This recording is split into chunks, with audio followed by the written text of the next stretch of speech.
welcome to Homo Spiritus, a podcast for those interested in all things spiritual, especially spiritually transformative experiences. And in this podcast today, the inaugural show, the first show, we're going to be creating a safe space for people who've had spiritually transformative experiences to come on and talk about their experience or ask any questions they want to. If anybody wants to call in, the call-in number is area code 563-999-3697. What we're going to be doing here is we're going to be exploring the very normal world of apparently non-ordinary experiences. We're going to talk about how to integrate those expanded awarenesses of reality into the limited 3D human experience. We're also going to talk about the potential for the development and evolution of the new human. Many people have been talking about the new human for quite a while. My first exposure to the idea of the new human was through Dr. David R. Hawkins, who coined the term Homo Spiritus, which the show is named after. And out of respect for his work and his influence in my own spiritual development. But other people have called it different things. It's been called Homo sapiens luminus, Homo luminus, Homo noeticus. And so this idea of us becoming something more than a plain carbon-based being has been in the collective consciousness for quite a while now. And we're going to be talking about that as well. We're also going to be talking about, today specifically, we're going to be talking about what nonlinear, non-ordinary states of consciousness experiences are, how many people have them, what could potentially trigger them, and that's what we're going to be doing today. We're going to be talking about some statistics about how many people have these, where do these people come from, what are their religious backgrounds. We have some interesting numbers about that. And we're going to also be dedicating very specific shows to very specific types of experiences. We're going to do a whole series on Kundalini experience and Kundalini integration. We're going to be talking about psychedelic integration, the types of experiences that you can experience if you've done any plant medicine. You know that you've had many extraordinary experiences that sometimes are difficult to integrate back into your reality. Where there's so many different types of experiences, as you'll see after we have our show today. We have material for years to talk about every single type of experience there is. We'll also have guest speakers come in, experts in their field, that have actually done academic research around specific types of experiences. And again, at the end of each show, we'll take questions if we have any call-in people that would like to ask questions. I do ask, though, that if you do call in, to please not give your name, your actual name. You can use a pseudonym, and we'll get into confidentiality reasons a little bit later in the show as to why confidentiality is so important. And so that being said, my name is Elizabeth Sabet, and I am the host of Homo Spiritus. And the reason that I'm doing this show is because it's pretty much dealing with spiritual experiences, exceptional human experiences, has become my life, actually. It's not what I had intended when I became a coach, to become a spiritual integration coach, but that is what has happened. That is what the universe brought me. So just to go into a little bit of my history for those of you listening that are not familiar with who I am or what makes me an expert in this area. First of all, I am an experiencer myself, so I refer to people who've had non-ordinary transcendent experiences as experiencers because there's so many different types. It's just easier. But I've been an experiencer since I was a very small child, and people have asked me in the past to write books about my experiences because they are extensive. and to even speak publicly. And up until this point, I've really refrained from that for several reasons. The main reason is, of course, is who wants to look kooky? Who wants to lose their credibility in a world where credibility is an extremely important thing, especially when you're an entrepreneur like myself and self-employed. It's really important that I have a certain level of credibility. So, not wanting to lose that, I certainly haven't spoken out in public. There's also the risk of, either being demonized or glamorized when you start sharing these experiences. There's very little real curious inquiry into these experiences when they happen. I've worked with experiencers actively since 2007, and I've had my own hotline, international hotline, where I took emergency calls from people all over the world. And one of the things that happens when somebody does share a non-ordinary experience is people either instantly dismiss it and deny it and don't believe it, or they instantly are fascinated and want to know more, and think you're really cool and wish they could be like you. That's been my experience.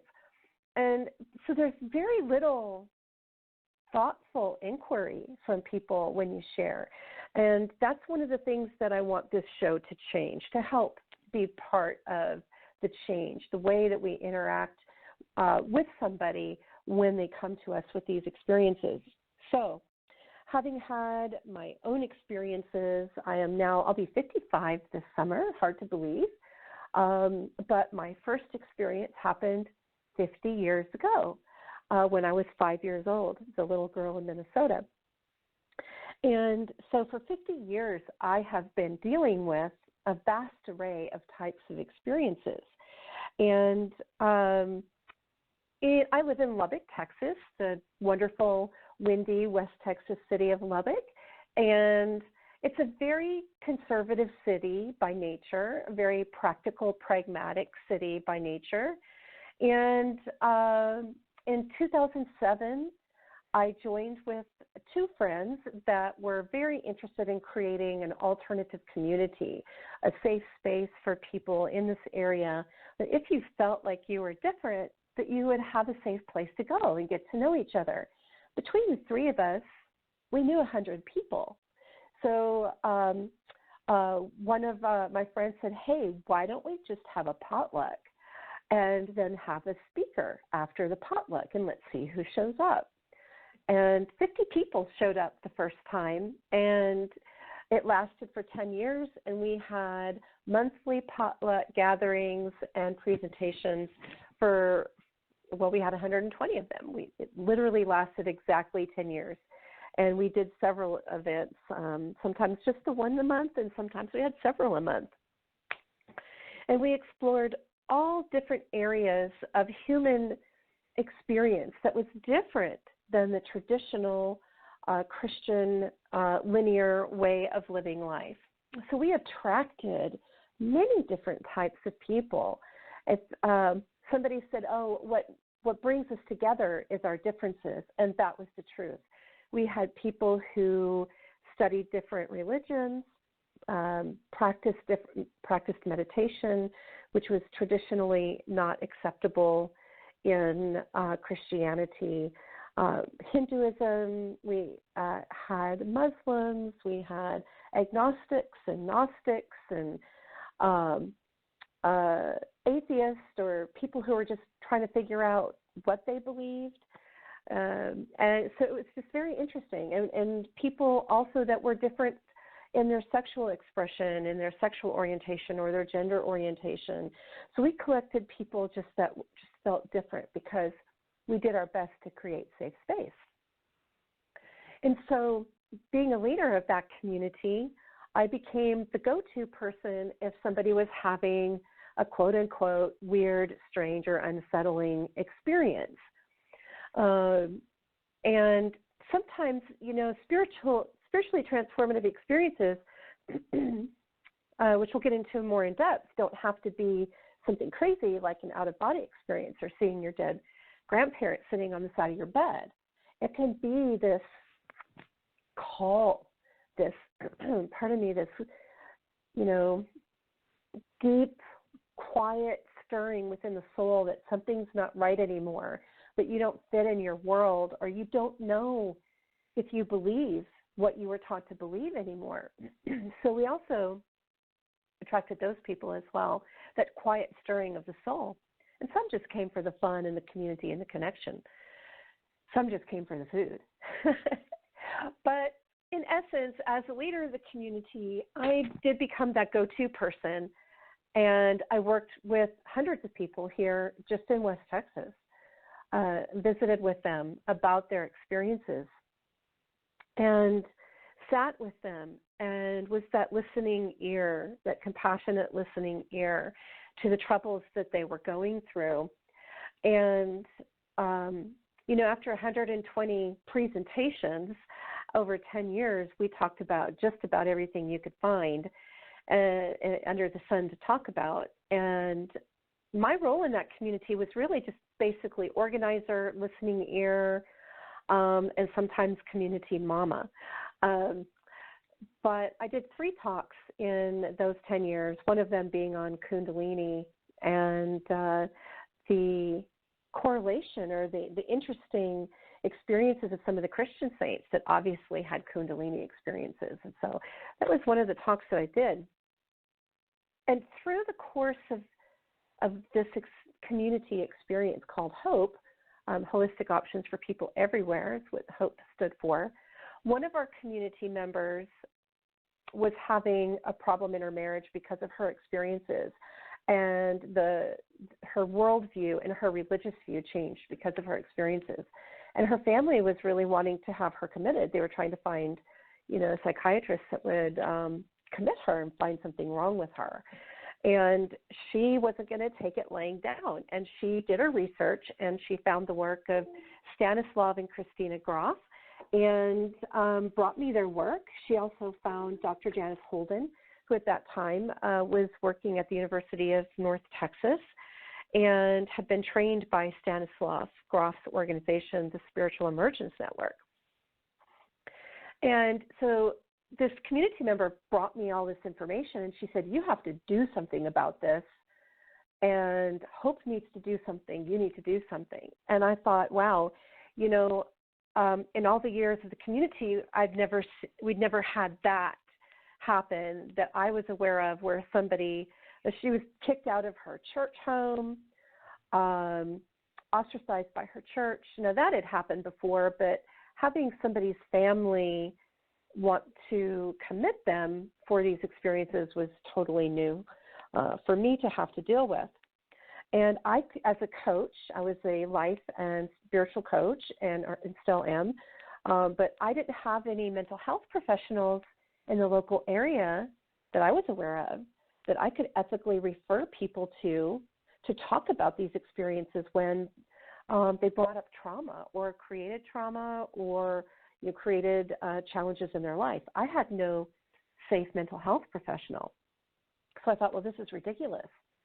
Lubbock is this huge medical community. This is a city of over 200,000 people, and we don't have anybody we can send somebody to? That's crazy. That is crazy.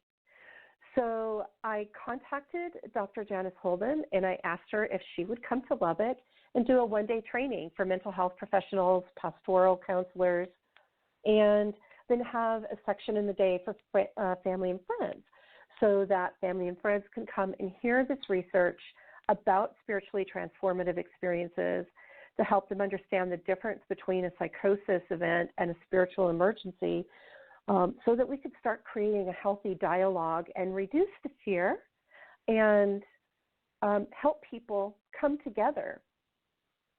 So when Dr. Holden came to Lubbock and did that for us, she also referred me to a national organization called the American Center for the Integration of Spiritually Transformative Experiences, ASIST for short, ACISTE.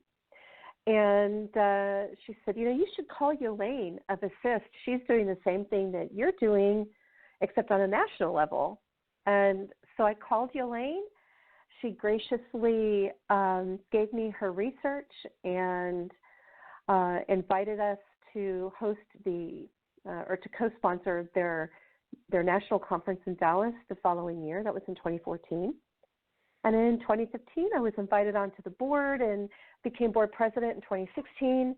And I've been involved on a national level and even an international level with training people to be peer support group facilitators for people who've had non-ordinary experiences. So that's my history of working in this field. And again, I still have clients all over the country that I work with as an integration coach, helping them integrate their experiences. So let's get to the meat of it today. I talked about the lack of respectful inquiry, this respectful curiosity that doesn't seem to naturally exist in people when they get confronted with something so outside the normal. Our defense mechanisms, our protection mechanisms pop up first most of the time. Everybody wants to defend their truth. Everybody wants to keep their truth. Nobody wants their truth to change. At least most people. I shouldn't say everybody. I should say most people. That's normal. It helps create stability and security and safety in our lives. That's just a normal human need. However, when somebody has been challenged to have a nonlinear, non-ordinary state of consciousness experience, like, let's talk about what they are: near-death experience, out-of-body experience. I've got a list of about 100 different experiences. But something that pulls your awareness, your consciousness, out of a connection with your body or with the world as you know it and see it and sense it through your normal senses. So it's just natural to want to defend the normal 3D linearity. When these types of experiences happen for people, the research has shown that what they need more than anything else is for somebody to just listen. And that takes a great deal of emotional maturity and empathy and concern for the other person to just listen and ask questions without making judgments. But as you can tell by some of the experiences that I'm going to list off to you, that might be a little hard. So let's talk about these types of experiences. Everybody's familiar with the near-death experience, that universal experience of perhaps going through a tunnel of light or being removed from your body and taken into a loving space. Most of the time, they're very loving. Sometimes they do have dark experiences in near-death experiences as well.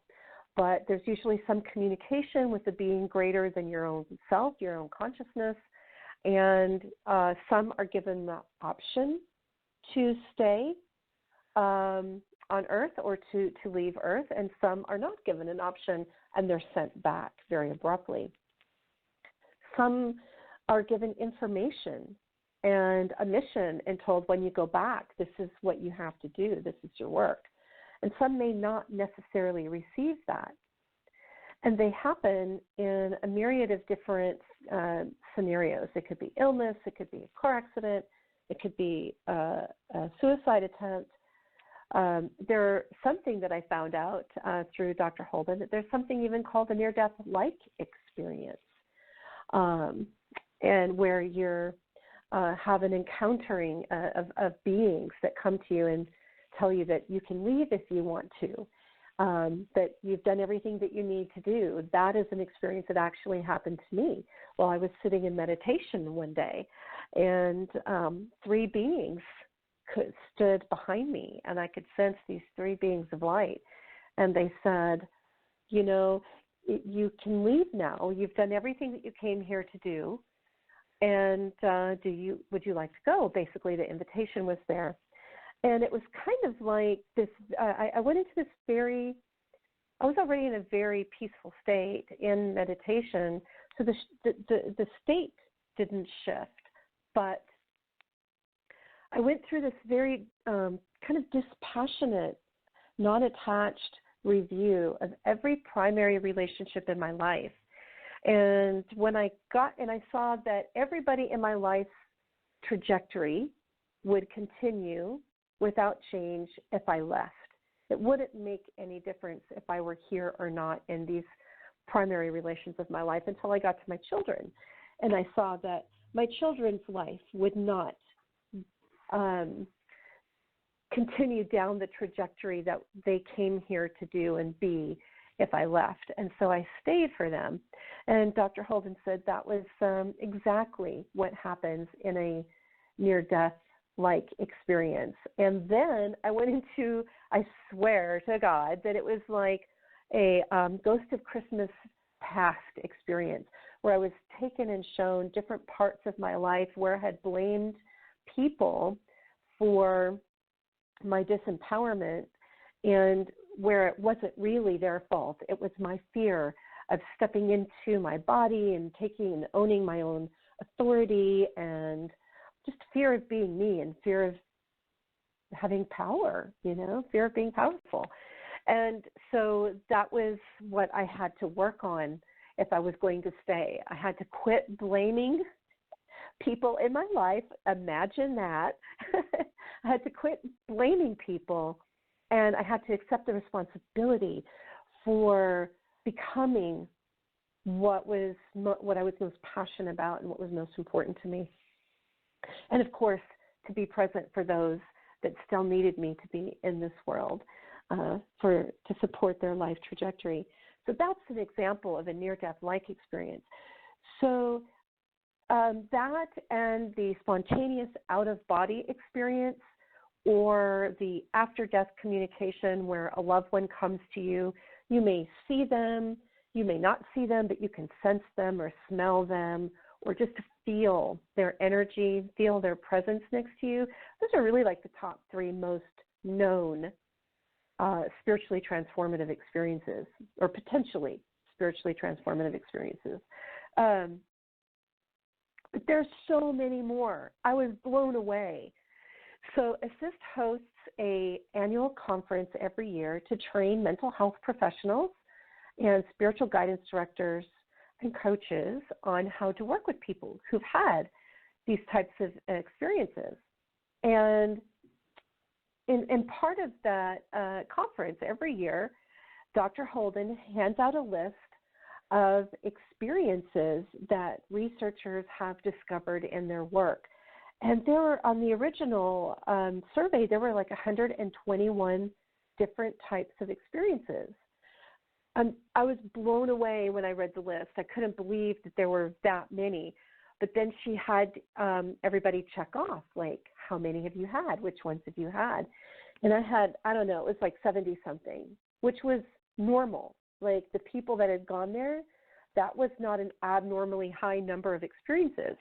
Because one of the things that the research shows, especially for near-death experiencers, is that if you have one, if you have a near-death experience, you are likely to have more near-death experiences and more different types of experiences. So Dr. Holden said, there's something that happens that loosens the consciousness from the body and creates this expanded awareness when we have these types of experiences. So let's get into the list. I don't want to just bore you guys today with reading a long, boring list, but you might notice yourself in some of these. So Ancestor Encounters. So you might, especially if you're identify as being part of a tribal culture, you may have ancestors come to you that maybe you haven't met in this life, but they're from your lineage. You could have an angel or a guardian angel encounter. You can have an apparition, which some people might call ghosts, of not only the dead, but even of the living. And here's another experience. How could you have an apparition of the living? Well, there are people that actually bilocate. They've been known to be in one location and then show up in another while there's evidence that they were someplace else. Father Pio during World War II was one of the most famous people that bilocated. But there have been saints throughout history that have bilocated. And there are some people, of course, today that are not known as saints that are still able to bilocate, which is different than astral projection. Bilocation is you show up in front of somebody and they see you and they talk to you or you talk to them and they're like, what are you doing here? So it's a very interesting, different type of experience. And then there's the clairaudience, hearing voices, clairsentience, knowing something, and then clairvoyance, being able to see. So people who do remote viewing are clairvoyant. And, everybody already knows the governments all over the world use intuitives and psychics as clairvoyants and remote viewers. We all know that they're using them. There's the deathbed, the death-related experiences are really fascinating. At the conference in Atlanta, at the Assist conference in Atlanta this last year, we had a presentation about the different types of experiences people have in a shared death experience where your loved one is dying or has died, and many other people will have, or one or many others will have an experience around that death. Again, you've got angelic encounters. You also have encounters from the dark side, the satanic or the demonic realms. I used to go to a church that didn't, quote unquote, believe in darkness or the devil, and so for a long time I didn't believe in dark entities or dark beings or even hell realms, just understood them as states of mind. I actually had kind of a hell realm, an actual hell realm experience, which changed my worldview and was very difficult for me to process. People don't like to talk about it, but hey, people have these types of experiences. Then there's this very kind of elusive experience where there's something invisible that you can sense and know, but you can't language it. That's also considered a spiritually transformative experience. And for those people that have had those kind of, they may have even experienced that they were invisible, or those are very interesting experiences. Of course, the ET, the alien encounter. So why is that considered a spiritually transformative experience, right? Why would somebody having an encounter with an alien being from another planet be considered spiritual? Well, first, if you have had an alien encounter, you know that the potential for development is increased. Your psycho-spiritual developmental opportunity is increased. It's right there in your face. And it also changes your worldview, your beliefs, and sometimes people actually experience the very same physical challenges that experiencers have, and we'll get into that later. Having a connection with the earth and actually experiencing consciousness in a tree or the sun or the moon or some aspect of the earth is actually considered a spiritually transformative experience. Having telepathic communication with plants or animals or other people. Kundalini, as we mentioned that earlier, we'll get into that. It's much more than an energy, which is the typical understanding of what Kundalini is. But we'll get into that, because that is something that people will get accused of talking to the devil, or they're afraid that they're working in demonic realms if they have a Kundalini experience. Synchronicity, retrocognition, future, seeing something in the future. All of these things are part of the vast array of experiences. And I won't take any more time to going into what those are. But as we come into contact with these experiences, they change the way we think about the world. They change the way we experience the world. And sometimes when we have those experiences, we could even become non-functional for a while. I know that in my own experience, after my Hell Realm experience, I couldn't function for 3 days. I was pretty shook up. And so in these challenges that we have, we need helpers. We need people to help us through it. So let's talk about our perspectives, my perspectives of working with and being with these experiences. So first of all, my perception is that they're normal. They're normal aspects of a human's life. And we've got some very interesting statistics to support that. It's very interesting. Gallup has been reviewing and taking polls on these types of experiences since 1962.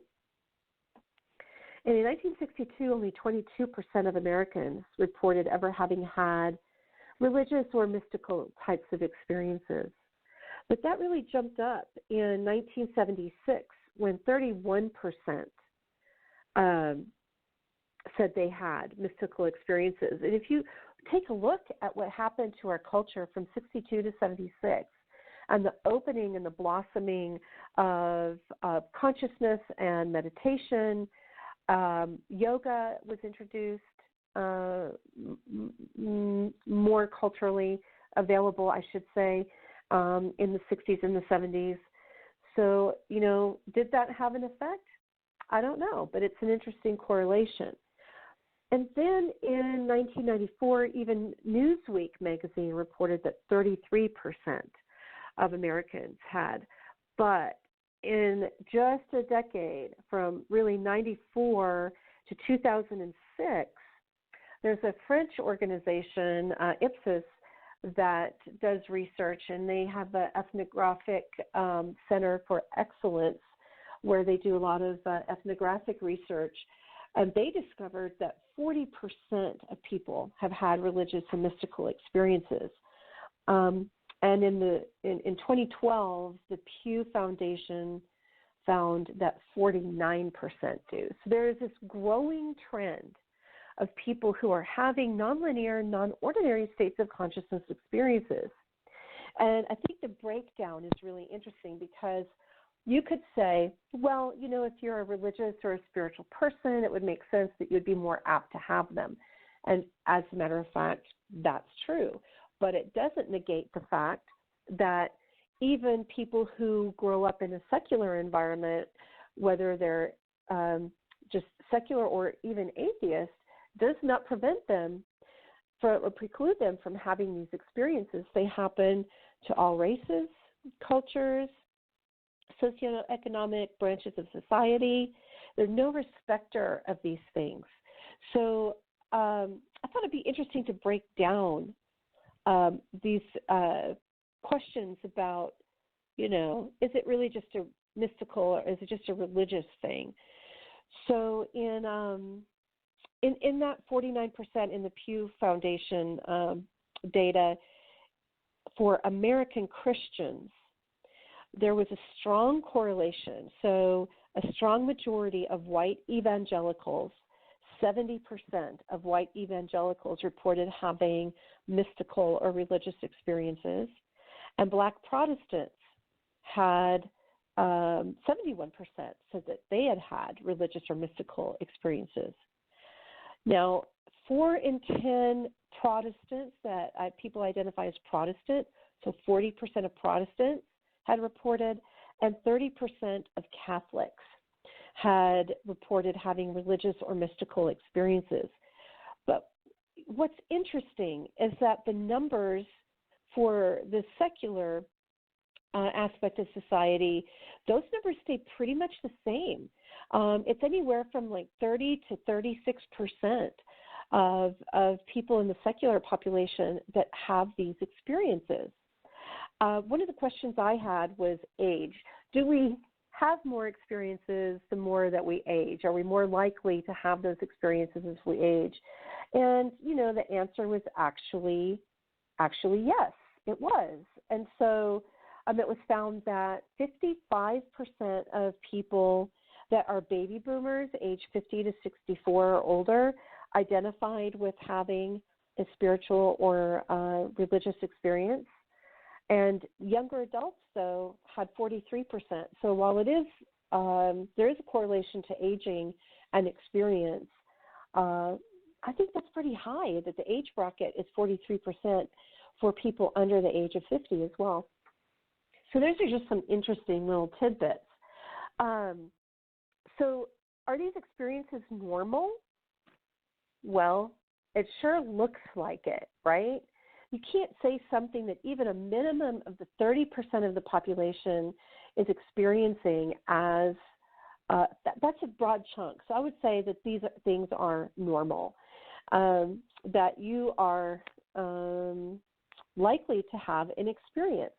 And if you're in a religious environment or spiritually devoted environment, if you're a devotee of love, of beauty, of truth, of a religious figure, of God, of light, that you open yourself up to greater likelihood of developing a diffuse awareness of reality, which could account for a lot of these types of experiences. So what I have found in my work with people is that they usually happen for a reason and they have meaning. But we have to be very careful. Again, being respectfully curious and engaging in respectfully curious inquiry with people, it's really important that we practice putting our agenda for assigning a reason or a meaning onto people. Because I'm telling you, after working with people as long as I have, and as many people as I have, the reasons that they believe these things have happened and the meaning that they attribute and they take from it and the changes that they create, they're different. They're so different. And so for that reason in this show, we're not going to be assigning reasons and meanings to anybody or to any specific thing. The data is really interesting, but again, we have to be careful in assigning reasons because they're so individual to each experiencer. Some experiencers have prior trauma. Some experiencers have no trauma. Some people have these experiences because they are engaged in a spiritual practice, in a devoted practice that would open them up to this. Others are not. They weren't sick. They didn't have an accident. They didn't die. They didn't have they weren't near death. They didn't have any stress in their life. They were just walking down the street one day and opened up and experienced what's called a unitive state of consciousness experience, or just left their body, or had any number of these other experiences. So there could be no apparent precipitating reason at all for having had these experiences. So we also won't be labeling. So when people call in and talk and share their experiences, we won't be labeling them for them. We would love to open up a chat room and invite guests to chat if they want to. We could do that next week. And so I think it's really important not to reclassify an experience of, if somebody believes that they've had a near-death-like experience, it's really important, or any other type of experience, it's important for us to not say, oh, you mean a near-death experience, or you mean a mystical experience, or you mean that this is what happened to you. We don't do that because, again, these experiences can change everything for people. And the risks that people encounter with these experiences can be very harsh. And so we don't want to add fuel to the fire for any challenge that they're already experiencing by potentially causing them harm, by relabeling and confusing them even more. We want to allow people to define what the experience was, what it meant, how it's changing the way they're viewing the world. We want them to experience that for themselves. So, this Homo Spiritus idea, I want to get into that a little bit today. Well, what does that mean? For me, I'll tell you what it means for me. As we open up to the non-ordinary, as we have an expanded awareness of reality, we change. Our brains change. Our heart waves change. Our brain waves change. The energy that goes into our aura physically changes, and the way we experience the world changes. We can become very sensitive. Our systems, our physical systems, can become very sensitive to smells, to energy, to electricity. And so there's some fine tuning that's happening in the brain. And especially when somebody has a Kundalini awakening, there's always some sort of physical response. It could be slow and gentle response, or it could be kind of harsh and challenging response as well. Some people feel physical pain, others feel ecstasy and joy and physical pleasure in the body. Others absolutely do not.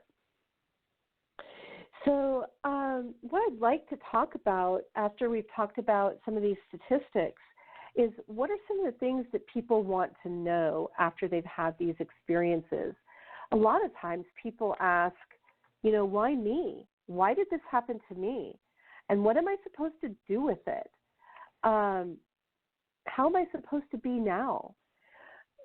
That's a question, and that's what we're going to be talking about next week. We're going to be bringing some people onto the show. They're going to be talking about their experiences that have that question, and we're going to dialogue through that and talk through it and hear what they think. After they've been with that experience for a while, what do they think it was for them? Why do they think it happened for them? And the other things that people want, especially what I have found, is they want to know how to stay connected to other people who haven't had these experiences, because you do start feeling so different from other people around you, especially when they don't get you anymore, or your values have shifted and changed so much from the people that you used to spend a lot of time around, or your own family or your own spouse. They just want to remain connected, and that's a real challenge. The divorce rate is exceedingly high for people who've had these experiences, because the non-experiencing partner may not be able to handle the worldview changes that happen for the experiencer. So in the next few sessions, this is what we're going to be talking about. We're going to be talking about why me, what does it mean, and how do I stay connected to those that have not had these experiences? How can I preserve my relationship, and do I even want to? And how do I go about changing my life from a place of authenticity and integrity? How do I be a kind human being while I'm doing this? All right, everyone. Well, I just want to I think we're going to close for today, and I will see you back next Wednesday at 2 p.m. Central. I will be, you can catch the show on replay here on Blog Talk Radio at Ascension Goddess Radio, or you can check out my YouTube channel on Friday at Elizabeth Sabet on YouTube. And I think it's going to be fun. I think we're going to have great fun. We've got lots of things to talk about. We'll be bringing people on the show for conversations, and I really look forward to it. So I'll see you all next week. Bye, beautiful.